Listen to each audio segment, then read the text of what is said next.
Welcome to Join the City True Stories Edition. I'm Troy Ferguson, and for our second Christmas edition, I want to show you what God is doing in our city. Coming up, we'll hear about an amazing organization providing a more typical childhood for children in the foster care system. Also, we'll hear from several locals 70 years old and over about Christmas through the decades. All that and more coming up now on Join the City True Stories. God is on the move, hallelujah. God is on the move in many mighty ways. God is on the move, hallelujah. God is on the move today. Our first story today features the organization Blair Hope for Families. This organization desires to deliver a more typical childhood and family experience for children in foster care. Also to better prepare those aging out of the foster care system and to advocate permanency through financial assistance to those pursuing adoption. Recently, we sat down with the founder, Doug Sloey, and his family about this needed organization. My name is Doug Sloey. My wife Connie and I founded Blair Hope for Families about 3 years ago. Blair Hope focuses 100% of our activities on children in foster care here in Blair County. A lot of the focus on and energy for why we're doing this started when we adopted Isabella.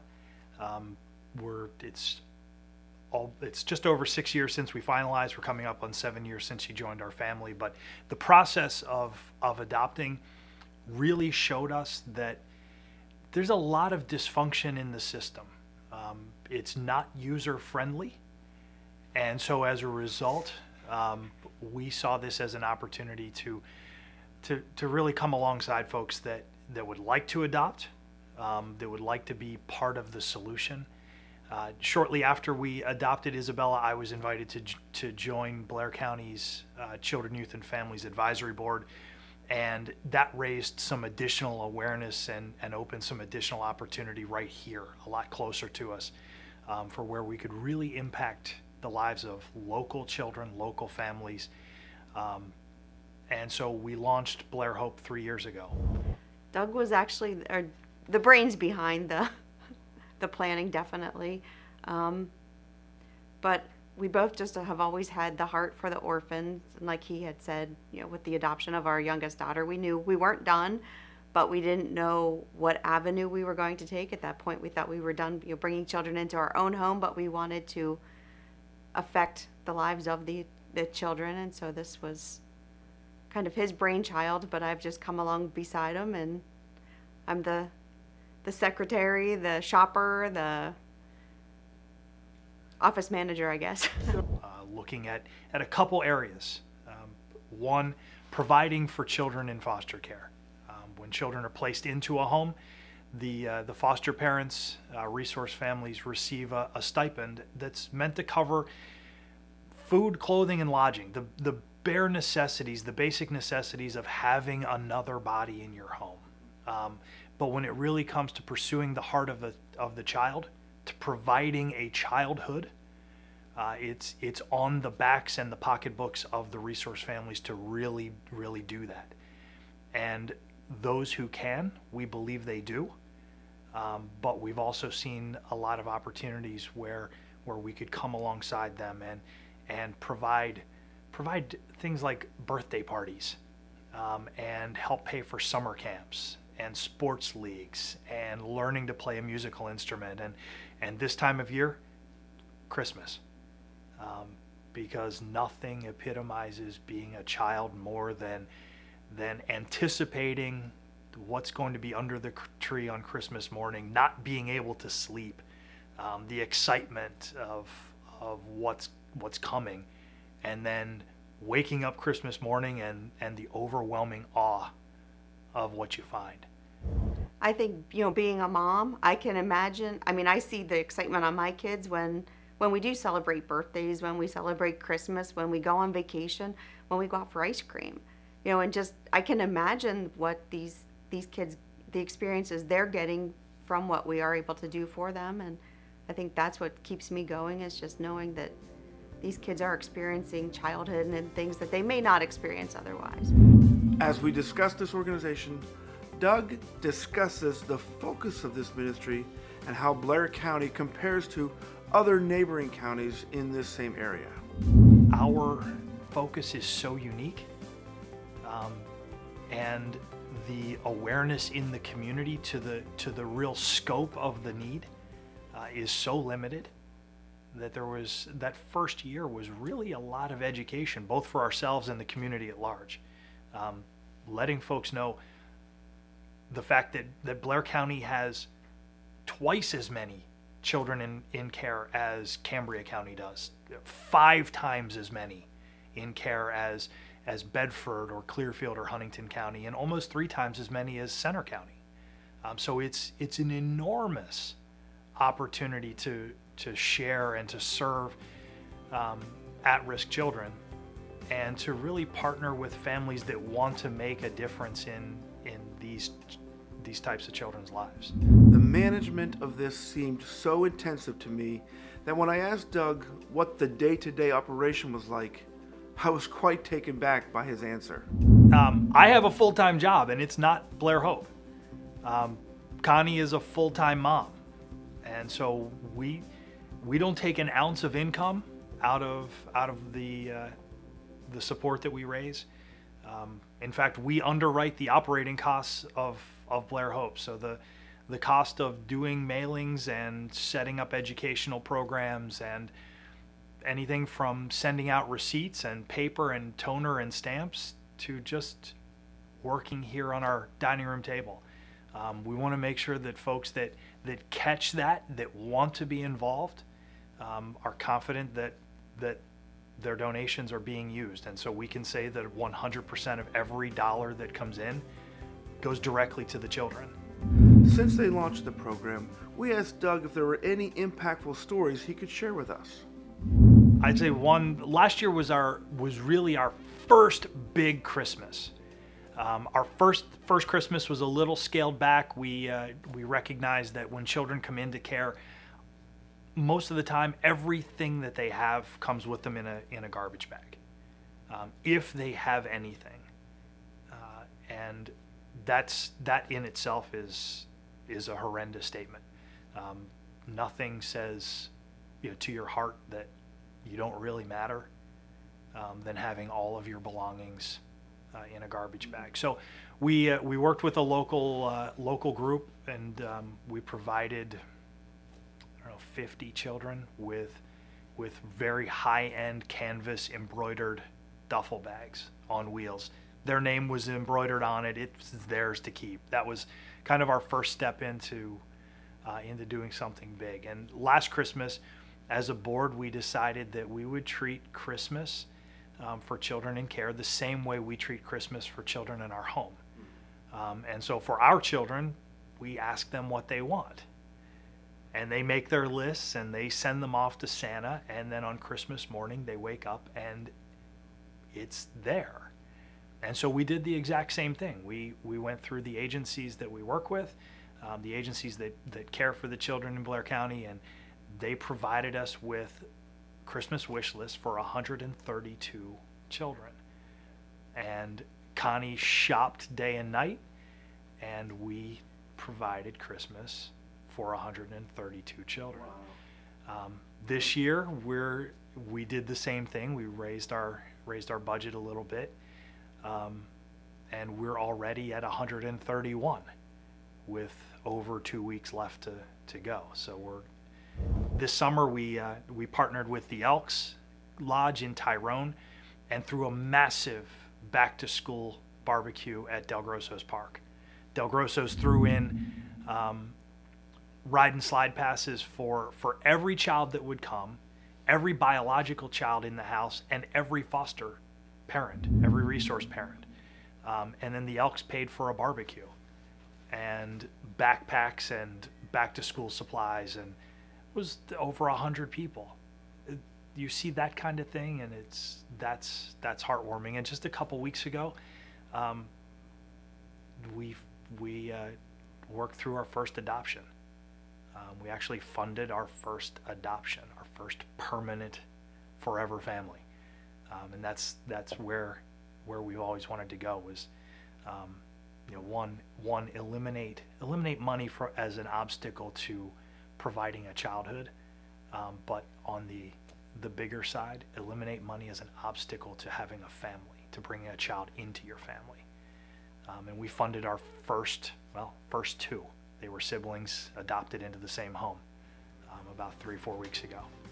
And yeah, when you sit back and you think about that, it's pretty darn exciting. Blair Hope works hand in hand with local agencies to accomplish their goals. So we asked, how do they raise awareness for this unique organization? I speak anywhere there's somebody to listen.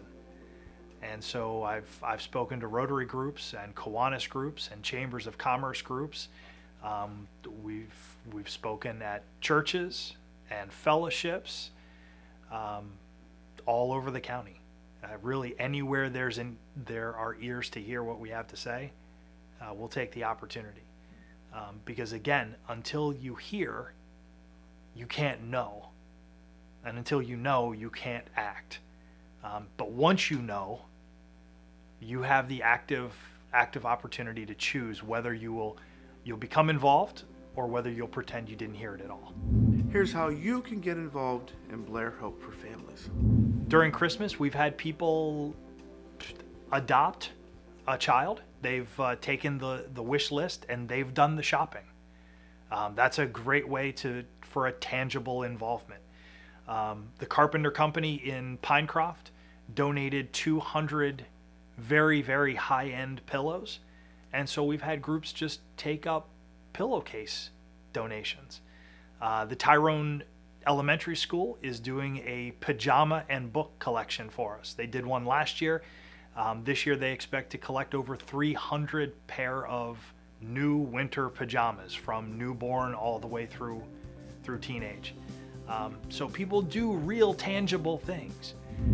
It was evident to me that this ministry thrives because of the passion and calling of Doug and his wife Connie.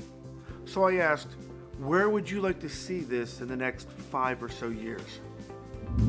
So the first thing I'd like to see is folks that hear this recognize that James wrote that religion that the Father sees as pure is caring for widows and orphans in their distress. This is the modern day orphan crisis. Like I said, there are close to 150 children in foster care right here in Blair County. There are over 2,000 children that are open and free for adoption just in Pennsylvania. So not everyone needs to get involved, but it'd be super cool if everybody did. When we sat down with Connie, we asked, how does she get a full Christmas list shopping done for 150 kids?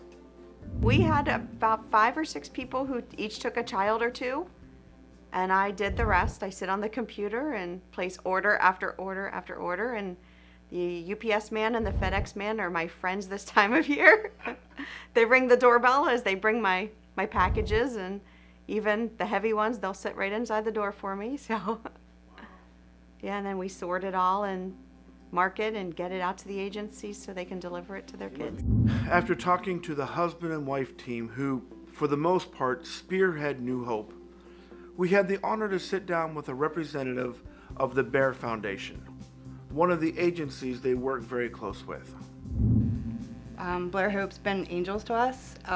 We've gotten calls where kids have come in, like Doug said earlier, nothing but what's on their back.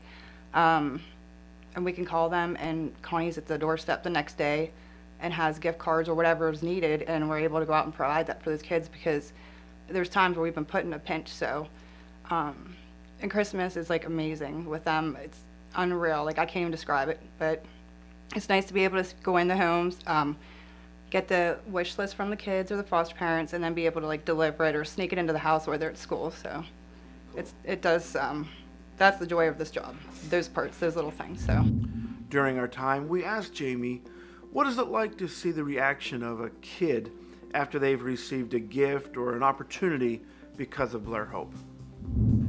It's neat because there's times where some of these kids, they haven't had those opportunities before. So when I hear that they get to do something that they've always wanted to do and never got to, it's really neat. Like, it fills my heart, so that's the perk in the job. As you can see, Blair Hope and his amazing ministry. Right now, we see this organization impacting so many children because of donations financially, as well as specifics such as many high-quality pillows that were given as gifts. If you would be interested in donating time or resources to this ministry, let me encourage you to contact Doug at 814-932-3736, or you can find them on Facebook by searching Blair Hope for Families. Our second story today is about experiencing Christmas through the decades. Developed for the musical production It's Christmas Time in 2013, several people around the age of 70 and older were asked a variety of questions about Christmas. Enjoy this walk down memory lane.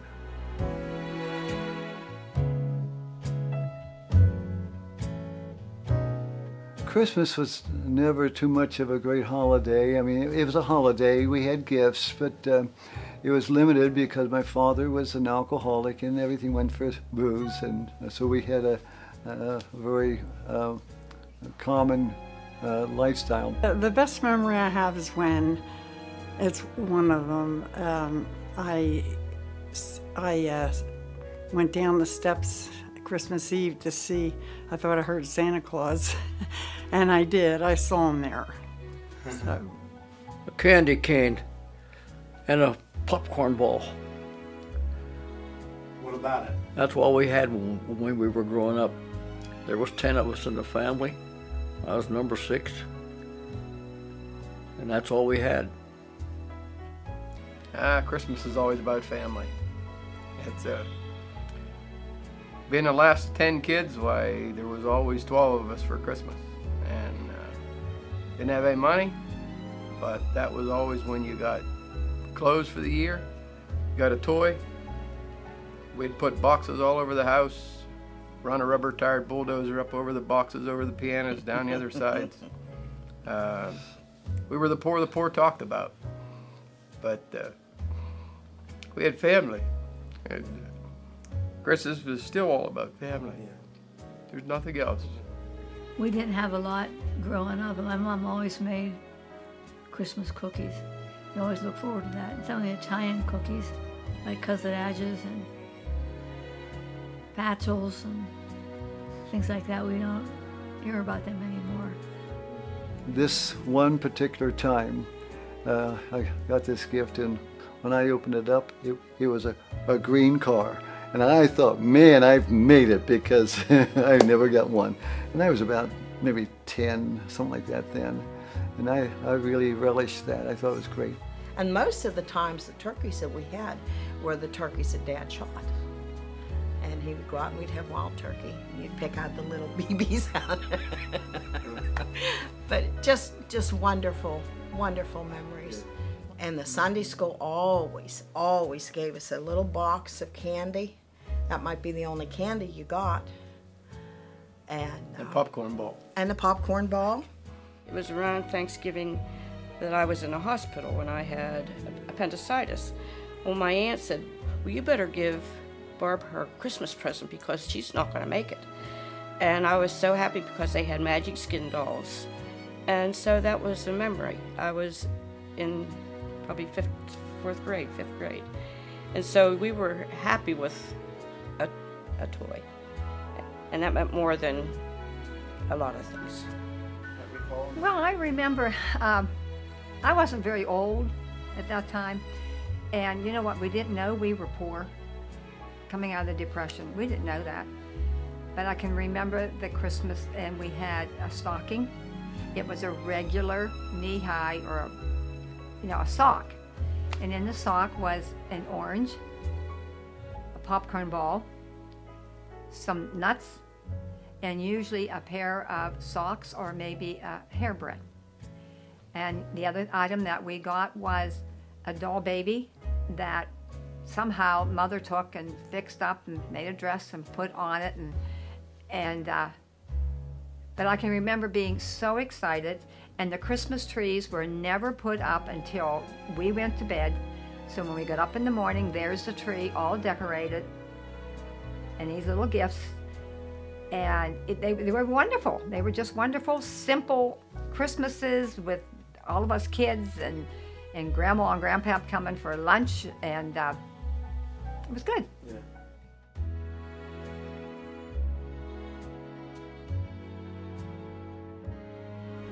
I wasn't raised at the time when we had a mall. And the kids today, everybody wants to go to the mall. Not me. I don't want to go to the mall. They're getting away from the meaning of Christmas and what Christmas is all about. And it's slowly being degraded, being taken out of the picture. There's no hope. Without Christmas, there's no hope. I'm talking about the spirit of Christmas and what Christmas is all about and what happened on Christmas. When the Savior was born, that meant a lot. That was everything in the world back in those days. I think it's just blown way out of proportion anymore. Christmas is all about how much money you can spend. I think it's very commercialized. Christ is hardly even recognized. In fact, they've removed Merry Christmas and put Happy Holidays in, and I think it's just a big downfall from what we were brought up to believe. There's more shopping and more material things than we were happy with whatever we got, little things. So there was a big difference when I grew up to when it is now. Well, it's very commercialized now to what it used to be. Everybody's getting excited about seeing if they can sometimes buy a better gift than they can afford. And I think that's wrong. I think Christmas overall has changed, but I'm not sure it's all for the bad. I think you see more of a atmosphere of unity in families. I think the means of travel is greater. You can get together, you can be at home. You see a lot of Christmas parties from the church. I think sometimes we tend to dwell on the negative, but I just think changes are good. I'm excited with the changes. And I think as we get older, we got to change. I think people are richer now today than what they were when I was a kid. And I think with the churches that provide the love and the grace that they give the parents for taking their kids to church, that I think that it's doubled. I think Christmas has doubled. In the younger days, you didn't have time for Christmas, and because you didn't have the money for Christmas. But now people get better paid, and they know how to save money and stuff like that. And I think that's how it seems anyway. I see a little bit coming back toward it's about Jesus, but for a while it seemed like it was the stores open sooner, they have longer hours, and it's all about what we sell, and we have to give a gift. And the most important gift we have was Jesus, and the love he gave us, we can give to others. Instead of how much you pay for a gift or what you can buy, I think it's more important that we understand that we can give that same love that he gave us to others, and you can't buy that in a store.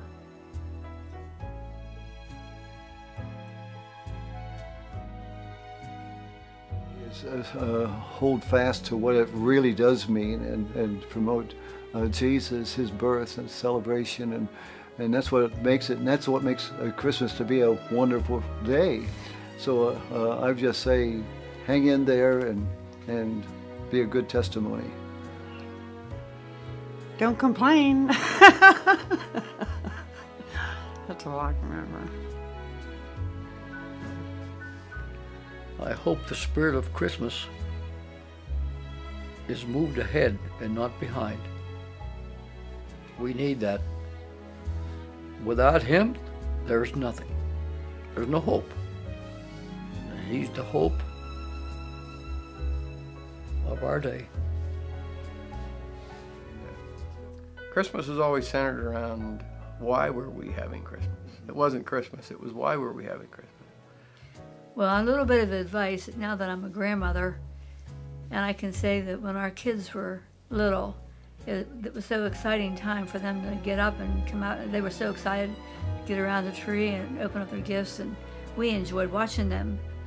And as they grew up, you know, it just changes as time changes, and as they go to college or they're not there on Christmas morning, it's very boring. I mean, not that we're boring, but you know, it's different when you just sit there and no kids there to just cherish that time, because it'll go fast. And that's a lot of times where people that don't see each other for a long time, that's when you do see them, and I think you need family. I think the family plays a big part in your holidays. I want to see us going full steam ahead. Well, I know when I was in the military, you know, I spent my first Christmas away from home, and we had guard duty on Christmas and New Year's, and it was really different, but it was still Christmas. You know, they still gave us the turkey dinner and the ham and all the good stuff, but it was really different. And I think a lot of people who were in the military, we need to remember them at Christmas, because maybe their first time away from home, they may be in a foreign land or wherever they are, but God's still with them and Jesus is still there. But you missed all the things that you grew up with are gone, and it's a whole different culture you're in, but it's still celebrated. So you can't get away from it. You just got to seek God, and He'll bring the love and the joy to you. So cherish it. You cherish it. So please have yourself a merry little Christmas night.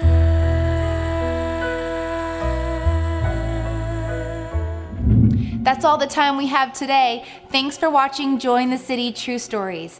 I want to encourage you to join us every weekday at 9 a.m., Monday through Thursday. We'll enjoy a message from Trans4mation Church. Then we'll conclude the week with another inspirational story as you saw today. So be sure to tune in every weekday at 9 for Join the City. Be encouraged, because God is moving in our city. God is on the